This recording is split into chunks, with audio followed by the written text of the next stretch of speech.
Assalamualaikum semua. Tengah apa betul? Jom Mia masak nak? Okey, menu hari ni nasi goreng kampung. Yang ni orang order untuk diinfakkan lah. Tak banyak pun, dalam 20 pack macam tu je. Okey, mula-mula nak apa pun nasi goreng kampung, kita kenalah goreng ikan bilis.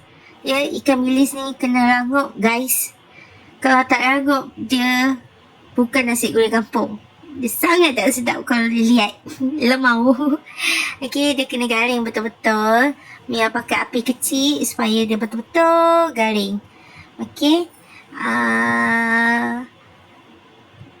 Sambil-sambil tu Mia dekat sebelah tu pun ada order lain juga. So sambil-sambil buat lah, sambil-sambil record. Okey. Dah garing, dah crispy semua. Kita toast kan. And then kita tumis bawang merah, bawang putih, halia, belacan kena banyak. Okey. Ini cili padi. Cili padi, nasi goreng kampung, nak pedas memang kena banyak lah kan. Yang ni kita kena tumis sampai betul-betul garing ya. Betul-betul masak cili dia. Lepas tu Mia masukkan isi-isi ayam. Nasi goreng mesti dah kena ada isi ayam kan. Okey. Itu pun Mia biar je sampai cili tu garing.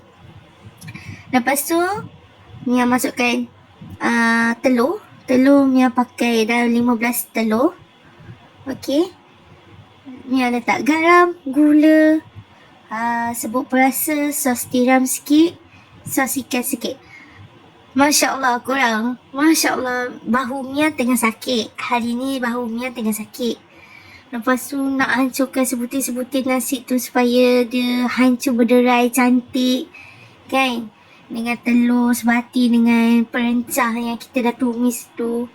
Nasi pula Mia pun Masya Allah lupa nak hancurkan dulu. Mia gedebuk je terus. Masya Allah.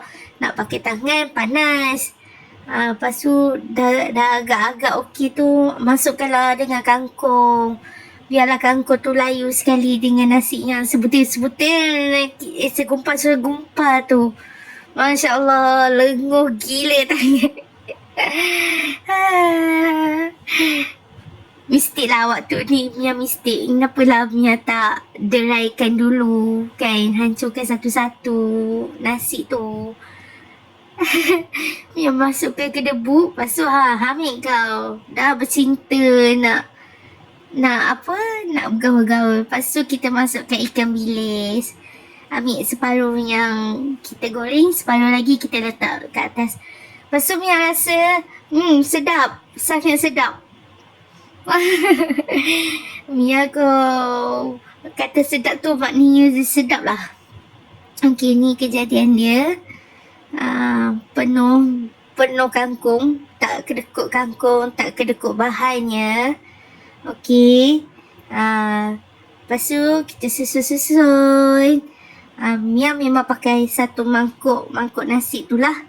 Kalau korang rasa nampak macam sikit, silap ya. Mangkuk tu Mia dah cukup padatkan dah. Okey.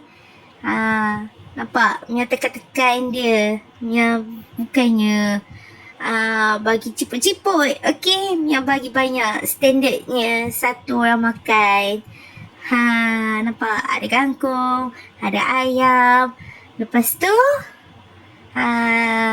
Mia okey, Mia susun. Mia ni dululah susun. Lepas tu Mia toppingkan dengan ikan bilis, dengan telur mata. Harga murah-murah je. Tak adalah mahal mana pun. Kan nampak telur mata pun comel je. Mood tengah rajin buatlah pakai cup kecil-kecil je. Comel je kan. Kalau nak rushing tu memang telur macam-macam bentuk lah. Ni tengah rajin buat satu-satu. Okey lah kan. Apa-apa kalau korang nak, korang rajin Mia, okey?